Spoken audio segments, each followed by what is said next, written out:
By the way, this is the actual voice memo that my friend sent me when I said that I was not ranking iKON number 1 because according to her, they have the most second gen performance. We need to work on you and get you back to second gen. You are going further from the light of God. You need help. I need to help you. I've been gone for 3 days. I think 2, I'm not sure. And I come back and you are all on board with 4th gen. You need serious help. She legitimately said boy groups throwing themselves around dramatically is not it. Hi, welcome. My name is Angelina and I'm here to do a final Kingdom ranking as a goodbye to the series, a good riddance to the series, frankly. For those who don't know, I ranked the first 3 rounds, got super canceled, but here we are. But rather than just talk about the finale, I thought we could just talk about it all. The best Kingdom performances ever, ranked from 1 to 6. Because I really did struggle with the idea of how to rank the finale. Not that I didn't like the performances, but I just thought for a lot of these groups, there were just better ones. Cut that part out. They're not going to understand. Don't get me wrong. It's not that I didn't like the finale stages. Was this somewhat a cultural revolution? Absolutely. I'm just kind of tired of getting canceled. So by default, me ranking the top 6 performances, the top 6 are already the best 6 performances. So you can't really be mad if someone's at number 6, right? Logically, right? Right?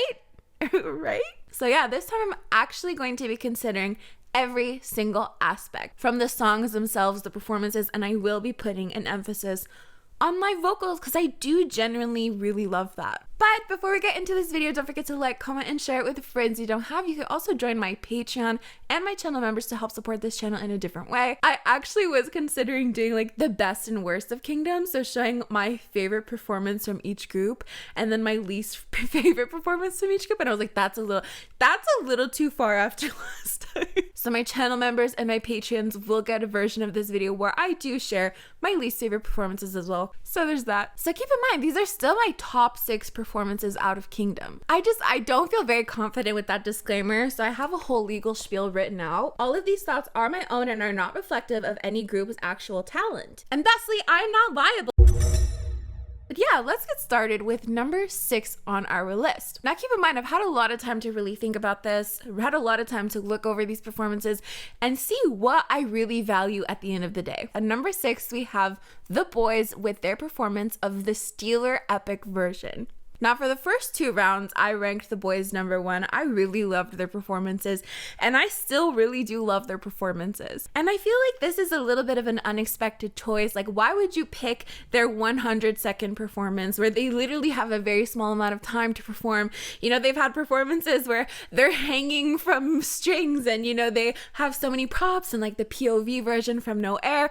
Why are you picking the Steeler Epic version? Well, that's the thing, my friends. I think the boys don't need all of that jazz to make their performance really interesting and really catch my attention. When I think back to all of their performances, I am still really impressed with this one. I'm still very much drawn to this one. It's intense. They literally change the entire style of the choreography in the middle of the performance. They start doing this more soft, more contemporary movements, and that just literally blew me away. They use their numbers and their bodies to their advantage, and they really didn't need anything extra to make that performance stand out. So I maintain that the Steeler Epic version is my favorite The Boys performance.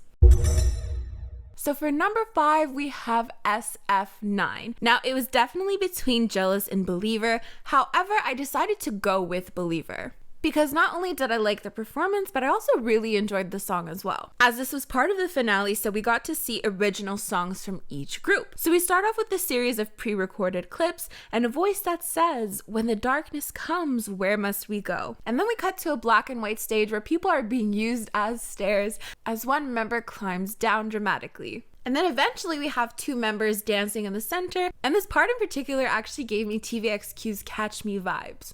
And after watching all of the finale stages, SF9's was the one that stood out to me the most.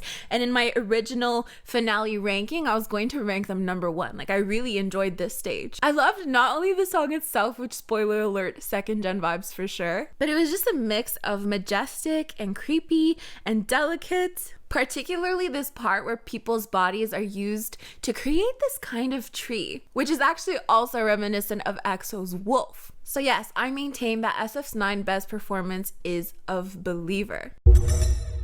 Coming in at number 4, which is really difficult because from this moment on, it's really difficult for me to rank them. But at number 4, we have B2B with Missing You. So this performance starts out with a cold blue theme. We have trees all around the stage and then dancers in the middle holding up cloth to then reveal member Changseop. And from there, we cut from scene to scene, which showcases different members.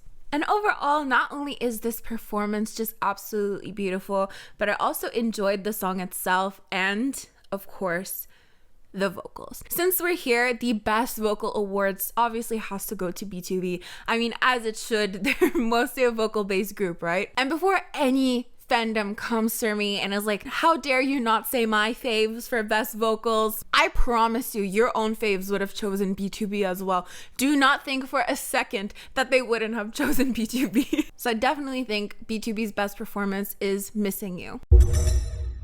Coming in at number 3, we have Stray Kids. Now, Wolfgang will go down as their best performance. However, my biased ass surely did want to pick D4. And not only because it was a Blackpink song, though Blackpink is the revolution. I keep becoming a toxic Blink day by day, don't mind me. You know, sooner or later, someone will have to humble me. But you know, the whole Deadpool concept that was brought forth in their D4 cover was so cool, particularly at the beginning where Felix is kind of speaking. And then that transitions to him seemingly jumping off a building, but instead of jumping off a building, he jumps right onto the stage. However, I'm gonna have to give it to Wolfgang. I have to give it to Wolfgang because not only did I really like the intensity of the performance, but I loved the song too. I wasn't expecting to like it. It was very intense. But Wolfgang's pre-chorus is just something.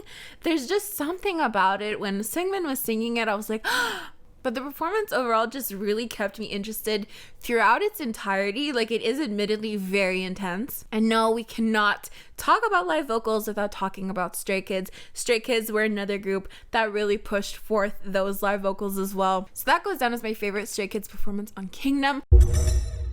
Coming in at number 2, we have Inception by iKON. I couldn't let this one go. I couldn't get over it. You guys remember the last video I filmed? I was praising it so much. They made it to number 1. And, you know, they deserve number 2 here. Because the number 1 spot, I'm like more than excited to talk about.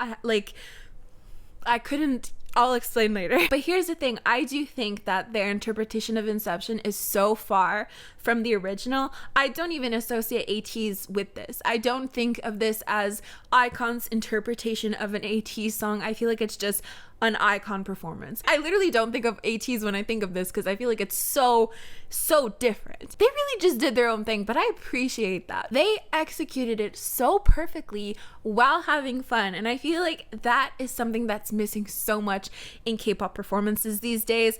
We're so hell-bent on like sultry and cool performances. We want idols to look cool all the time that we just forget the fun that performing used to be. And it's definitely very reflective of YG's style of performance, hence the voice memo that my friend sent me that I need to that I'm straying from the light of God. You know, it is true. Not the God part, but it's true that second gen performances were based around mostly having fun. At least YG performances were. But yes, the energy, the colors, the sets, everything for iKON's version of Inception, chef's kiss, made it to number 2.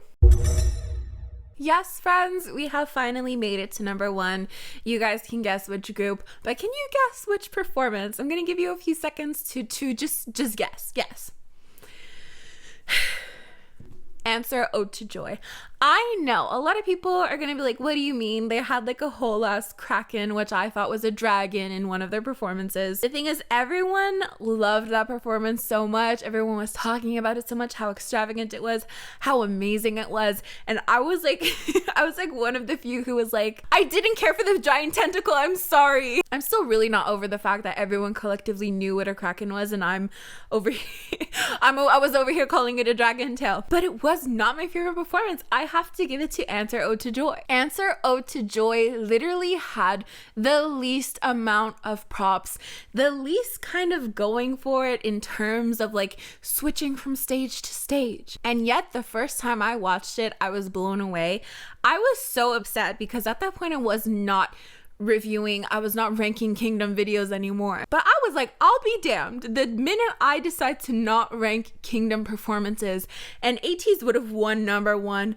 Absolutely, with this performance. It was stunning. It was beautiful. It was the best. I don't know how to explain it because yes, ATEEZ have had really great performances. They've had very great live vocals, but it really wasn't until Answer, Ode to Joy where I was like, this is what I've been wanting from them. This is everything I've ever dreamed of an ATEEZ performance. You just have to admit there's something so incredibly majestic about Answer's instrumental. So we have the entire performance in the first part, and then they have La Poème who come and sing around them. So we hear this really intense singing, and we have Jungkook going up the stairs. But then the singing gets more intense and faster, and then you see the members and masked men are starting to dance together. But the part that really brings everything together and makes it such an incredible performance is kind of the opera voices mixing together with Jungkook's high note. That was just a point where I was like, holy crap, this is beautiful, this is stunning. So yeah, sometimes in a performance you don't need props, you don't need giant tentacles, you just need the emotion backing up your voice, and that's it. So yeah, this performance had everything going for it, and I genuinely believe that it deserves number one. Fight me in the comments. Maybe I won't read them, so sure, go for it. On that note, the second best live vocals that I did want to point out was from their Wave Overture performance. San just screaming go away with such intensity was so beautiful to me. So yes, that is it for our final Kingdom ranking. Don't forget to like, comment, and share this video with friends you don't have. You can also join my Patreon or my channel members. These are the lovely individuals who help support my channel on a monthly basis. As for me, I'm gonna get going. Hopefully the next video is fixing ugly K-pop thumbnails. I've gathered quite an extensive list. I hope you guys are excited. As for me, I'll see you guys next time. Bye!